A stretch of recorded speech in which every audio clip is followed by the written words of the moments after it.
GamingBolt presents 15 video games that trolled the socks off of players. Every now and again, a video game does something with the sole intention of driving its players to rage or frustration-fueled insanity. From switching protagonists to making you think the game has simply stopped working, to making you wait over 100 hours for an ultimately disappointing ending.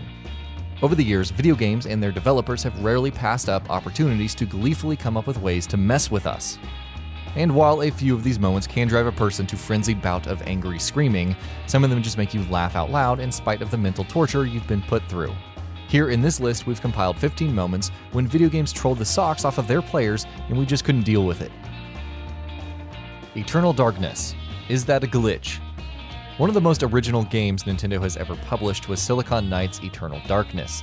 The game was a psychological horror title that leveraged and utilized player expectations uniquely to subvert them in multiple ways. Notably, the game would randomly distort the image and sound on screen. It would introduce controller lag infrequently, and only for a bit, and it would even make you believe that your saved data was corrupted. It was brutal, but it was effective, and it all contributed to its appeal and popularity. Danganronpa 2, basically everything about it. Danganronpa 2 is a game that exists just to subvert every single expectation players and fans of the first game may have. By introducing a suspiciously similar setup to the first game, lulling players into thinking that it'll be a repeat, and then upending the table at every turn, Danganronpa 2 trolls the player at every possible opportunity and cements its own identity along the way. Ghosts and Goblins Fake Ending. Ghosts and Goblins was a horribly difficult game, which required a mad amount of skill and patience to have been beaten. Except, you didn't beat it.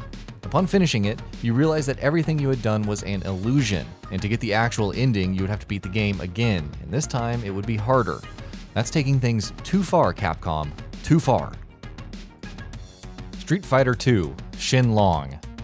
Another Capcom entry, although this one was actually an honest mistake. In Street Fighter II, Ryu is supposed to say, "You must defeat Shoryuken to stand a chance," when he wins a game. Except he actually says, because of a mistranslation, you must defeat Shenlong to stand a chance. The problem? Shenlong isn't real. He never was. Players drove themselves silly trying to unlock this secret character, the ultimate mythical test of their Street Fighter II metal. But of course, there was nothing here.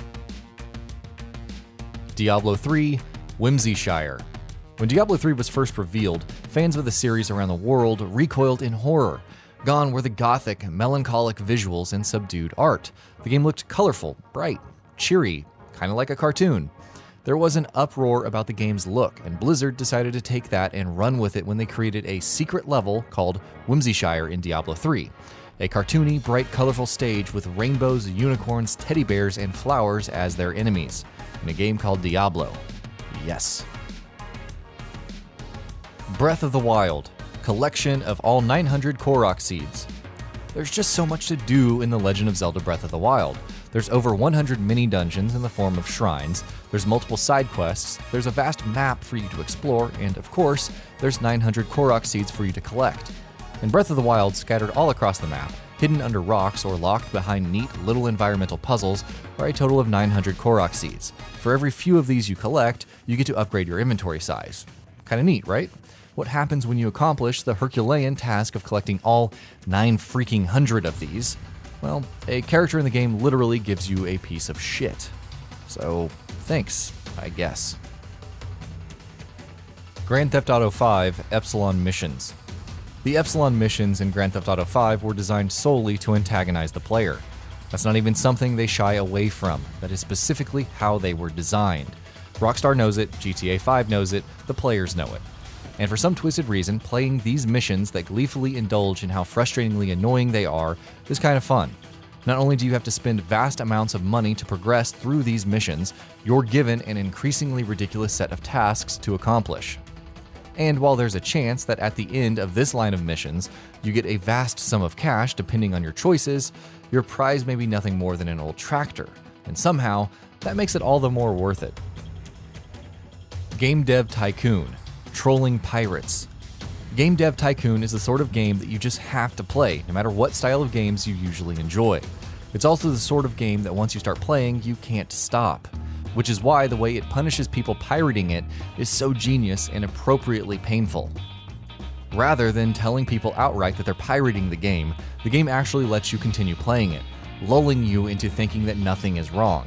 But as your company makes more games, in-game pirates start pirating everything your simulated video game company makes, until you're forcibly put out of business, and a message informs you that people didn't buy your game because of piracy, and you can no longer keep your doors open. Let that be a lesson to you, pirates. Super Mario Bros. The Lost Levels, Poison Mushroom. By the time Super Mario Bros. 2, also known as The Lost Levels, rolled around, people had gotten familiar with the gameplay and all of the tricks of the original game. One thing people associated with power-ups or extra lives more than anything else was the mushroom, something that holds true even today. What The Lost Levels did was very sneakily add a mushroom to the game that was actually detrimental to your progress. It made Mario smaller, took away his firepower, or sometimes outright just killed him. What's more, it was not even that easily distinguishable from your regular mushrooms. Batman Arkham Asylum, Role Reversal.